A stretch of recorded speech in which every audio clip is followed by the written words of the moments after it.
देखिए, समस्त जीव मात्र में दया भाव करना उचित है, लेकिन मोह किसी पर नहीं होना चाहिए।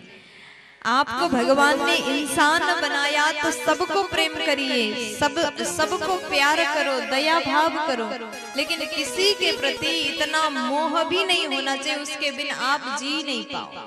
प्यार से बोलो। भरत जी महाराज का हिरण से खूब लगाव हुआ, उससे इतना प्यार करते, इतना प्यार करते, अब उसके बिना एक पल भी जीना मुश्किल हो गया। अधिक प्यार भी मोह का कारण बनता है, इसलिए सबसे रिश्ता अच्छा बनाइए, लिमिटेड प्रेम करिए। किसी के बिन हम मर जाएंगे, ये नहीं होगा तो हमारा क्या होगा, ये कभी नहीं सोचना चाहिए।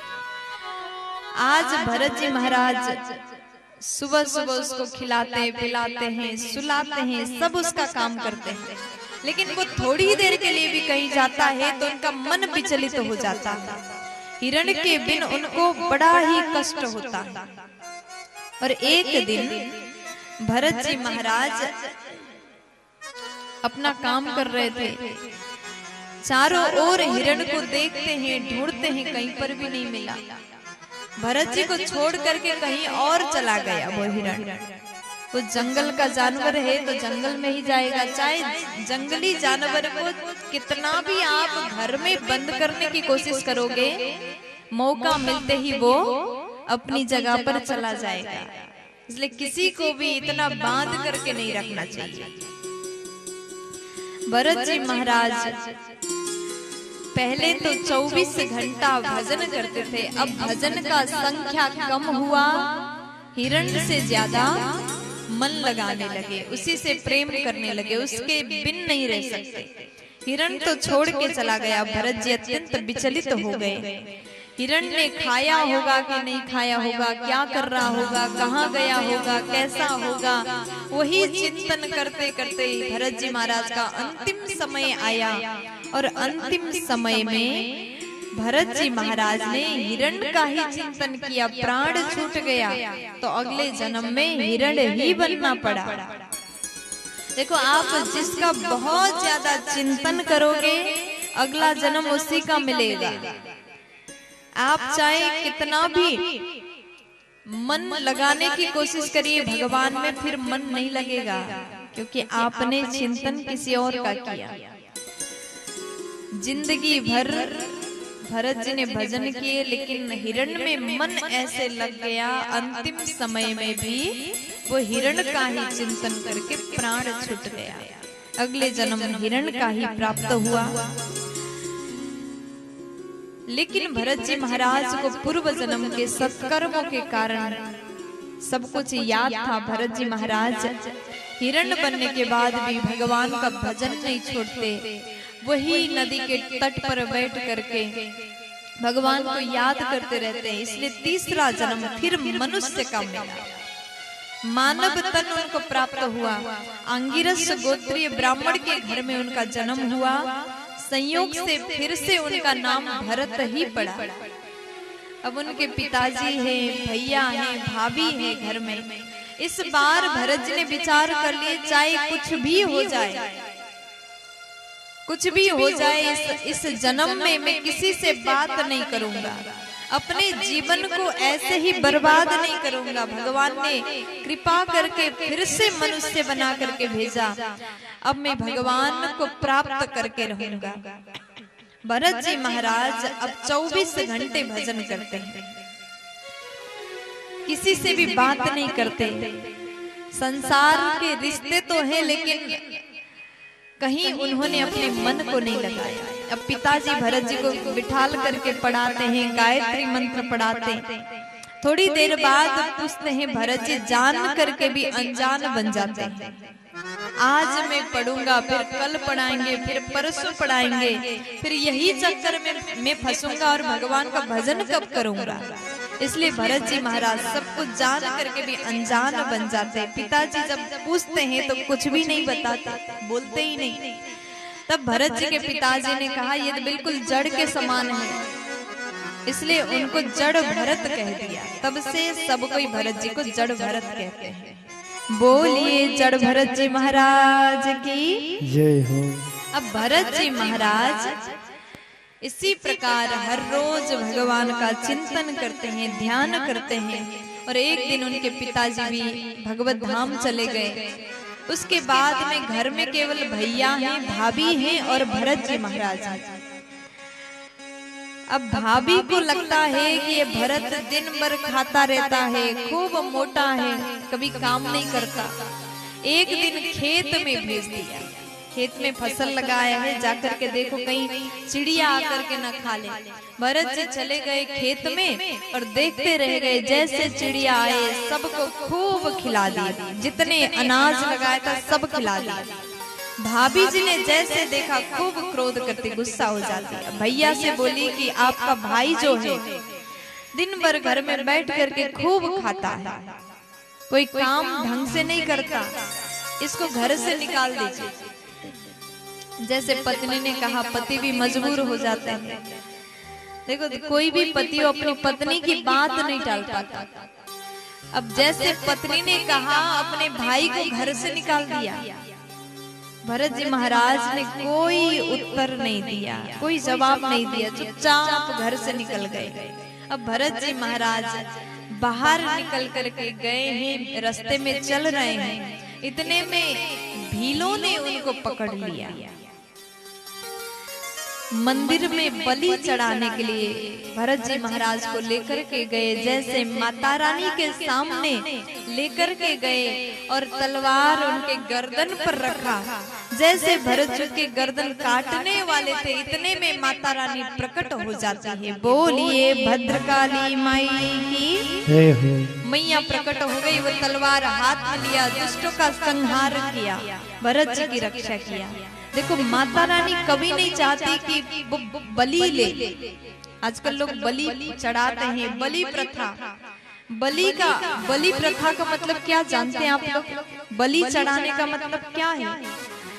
अष्टम स्कंद में आप लोग कथा सुनेंगे, जब भगवान वामन रूप धारण करेंगे तब राजा बलि ने भगवान को अपने आप को दान कर दिया था। भगवान के चरण में स्वयं समर्पित हो गए थे।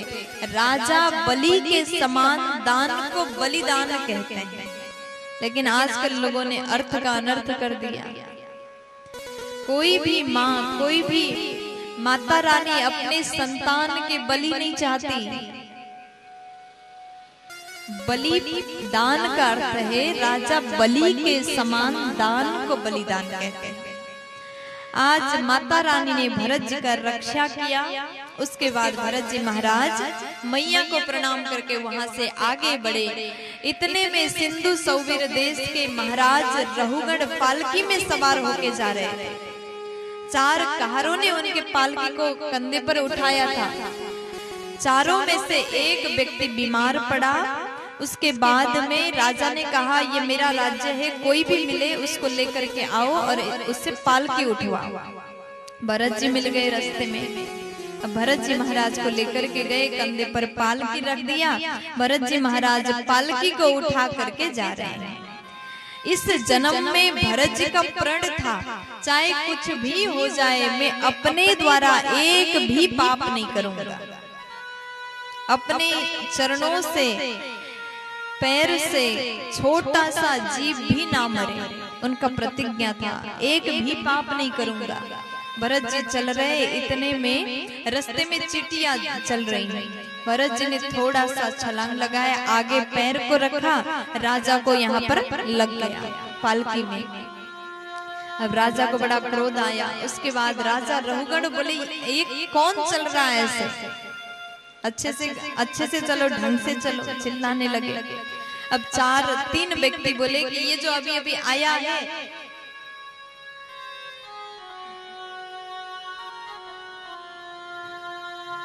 ये जो अभी अभी आया है ना, ये अच्छे से नहीं चल रहा है। प्यार से बोलो, थोड़ा जोर से बोलो ना।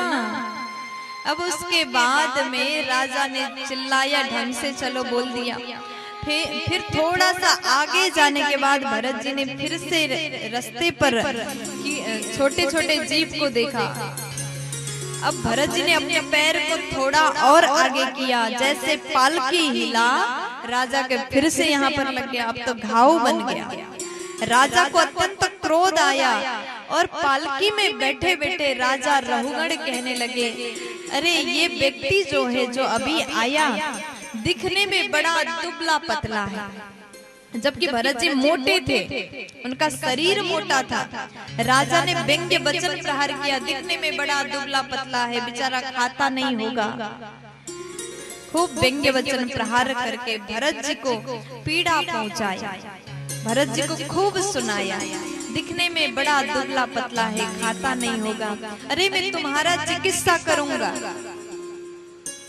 तब भरत जी ने जैसे सुने, राजा दिखने में ज्ञानी लगते हैं, लेकिन इतना अज्ञान इनके भीतर भरा हुआ है। जीवन में आज तक भरत जी नहीं बोले, लेकिन उनको लगा फिर अभी भी मैं नहीं बोलूंगा तो गलत होगा। देखो, साधु संत तभी बोलते हैं जब उनको लगता है कि समाज में कुछ गलत हो रहा है, तब संतों का बोलना जरूरी हो जाता। भरत जी महाराज कहते हैं, आज भी मैं नहीं बोला तो इस राजा का क्या होगा। इसलिए जीवन में पहली बार भरत जी महाराज बोले कि महाराज, आपने कहा मैं दिखने में पतला हूँ, जबकि आपने व्यंग्य वचन किया, शरीर को देखा जाए तो ये शरीर मोटा है। और महाराज, मोटा होना, पतला होना तो शरीर का धर्म है, शरीर तो मोटा है, लेकिन आपने कहा मैं तुम्हारा चिकित्सा करूंगा, उपचार करूंगा। आप बताइए, क्या आप भगवान हैं या फिर आप धर्मराज हैं? क्योंकि मेरा मतलब है आत्मा, मैं जो तत्व है वो आत्मा है, और आप आत्मा तक नहीं पहुंच सकते, क्योंकि आत्मा तो परमात्मा का विषय है। आत्मा को न कोई छू सकता है, न कोई देख सकता है, न कोई मार सकता है, न कोई जला सकता है। आत्मा को आप स्पर्श भी नहीं कर सकते, और मैं जो तत्व है वो तो आत्मा है। और आप अगर शरीर की बात कर रहे हैं, ये शरीर का तो धर्म है, मोटा होना, पतला होना, बीमार होना, बूढ़ा होना, ये तो शरीर का धर्म है। जैसे ऐसी बातें, ज्ञान भरी बातें भरत जी ने कहा, रहुगण सोच में पड़ गए। रहुगण को लगा कि ये तो बहुत ज्ञानी है। जैसे पालकी से उतरे, पालकी से उतरते ही भरत जी को चरण से लेकर के सिर तक देखा, उनके कंधे पर जनेऊ लटका हुआ था। देखते ही चरणों में प्रणाम किया, बार बार क्षमा याचना किया कि प्रभु मुझे माफ करिएगा, क्योंकि आप ब्राह्मण हैं, मैंने आज एक ब्राह्मण का अपमान किया।